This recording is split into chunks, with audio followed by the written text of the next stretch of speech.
கன்னியாகுமரி மாவட்டம் செம்பனார் கோவிலில் விளைநிலங்களுக்கே சென்று நெல் கொள்முதல் செய்யக்கூடிய பண்ணை வர்த்தக முறை பெரும் வரவேற்பை பெற்றுள்ளது. ஒரே நாளில் 9 லட்சம் ரூபாய் மதிப்பிலான சுமார் 400 குவிண்டால் நெல் இந்த முறையில் கொள்முதல் செய்யப்பட்டது. போக்குவரத்து செலவு மிச்சமானதாலும் உரிய விலை கிடைத்ததாலும் மடப்புறம், கடலி மற்றும் திருச்செம்பள்ளி பகுதி விவசாயிகள் மிகுந்த மகிழ்ச்சி தெரிவித்தனர். சென்னை கிளாம்பாக்கம் அருகே 7 வயது சிறுமிக்கு பாலியல் தொல்லை கொடுத்த இளைஞர் போக்சோ சட்டத்தில் கைது செய்யப்பட்டார். அன்பரசு என்ற 32 வயது இளைஞர் சாலையில் விளையாடிக் கொண்டிருந்த சிறுமியை வீட்டிற்குள் அழைத்து வன்கொடுமை செய்துள்ளார். இதனை அறிந்த சிறுமியின் பெற்றோர் காவல் நிலையத்தில் புகார் அளித்த நிலையில் அன்பரசுவை கைது செய்த காவல்துறையினர் சிறையில் அடைத்தனர். செங்கல்பட்டு மாவட்டம் மதுராந்தகம் அருகே சாலையின் நடுவே பழுதாகி நின்ற லாரியால் 5 கிலோமீட்டர் தூரத்திற்கு போக்குவரத்து பாதிக்கப்பட்டது. சென்னையிலிருந்து திண்டிவனம் மார்க்கமாக சென்ற லாரி அத்திமனம் என்ற இடத்தில் பழுதாகி நின்றது. இதனால் திருச்சி சென்னை தேசிய நெடுஞ்சாலையில் கடும் போக்குவரத்து நெரிசல் ஏற்பட்டது.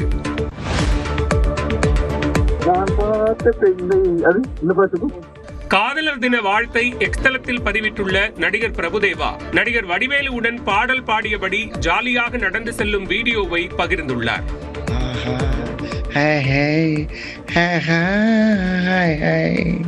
பொன்னொன்று கண்டேன், பெண்ணங்கு இல்லை, என்னென்று நான் சொல்லலாகுமா?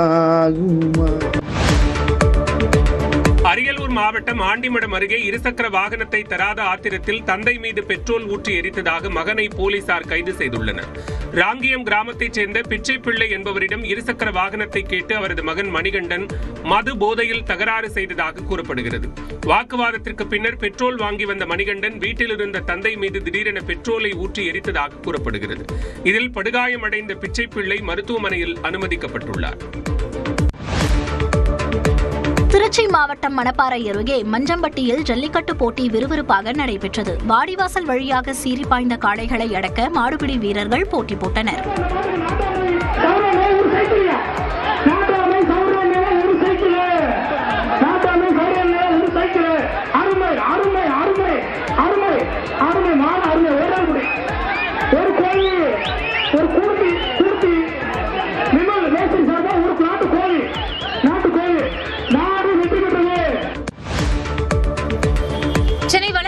மண்டல அலுவலகத்தில் வியாபாரிகள் சங்கத்தினர் முட்டி போட்டு கண்களை கட்டிக்கொண்டு நூதன போராட்டத்தில் ஈடுபட்டனர்.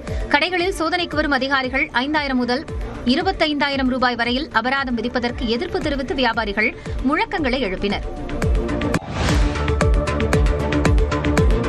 கன்னியாகுமரி மாவட்டம் நாகர்கோவில் அருகே பணம் கொடுக்கல் வாங்கல் தகராறில் கட்டட ஒப்பந்ததாரரை கார் ஏற்றி கொலை செய்தவர் கைது செய்யப்பட்டார்.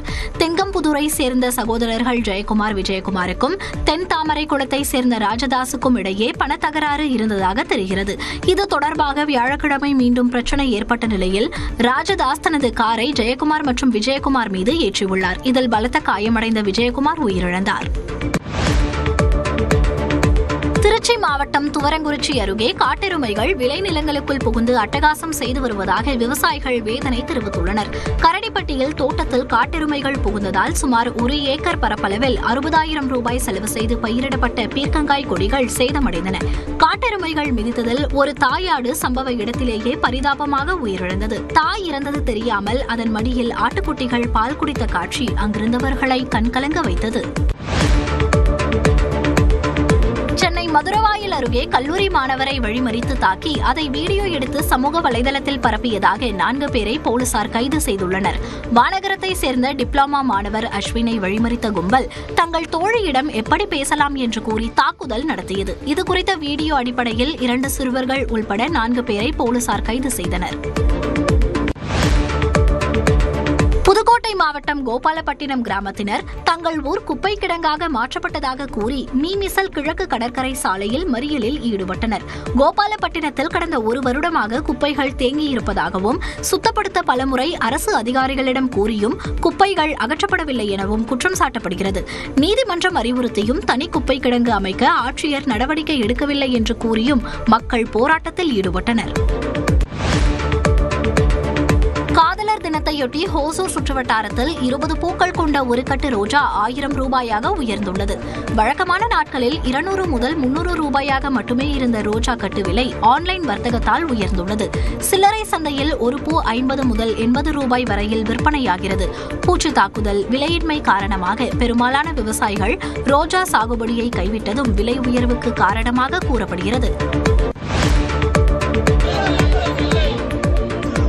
சென்னை அருகே உள்ள வண்டலூர் அறிஞர் அண்ணா உயிரியல் பூங்காவில் தினக்கூலி தொழிலாளர்கள் உள்ளிருப்பு போராட்டத்தில் ஈடுபட்டனர்.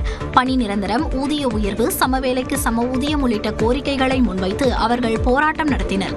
மாதம் 14,000 முதல் 15,000 ரூபாய் வரை மட்டுமே ஊதியம் கிடைப்பதால் குடும்பம் நடத்த சிரமமாக உள்ளதாக தொழிலாளர்கள் கவலை தெரிவித்துள்ளனர்.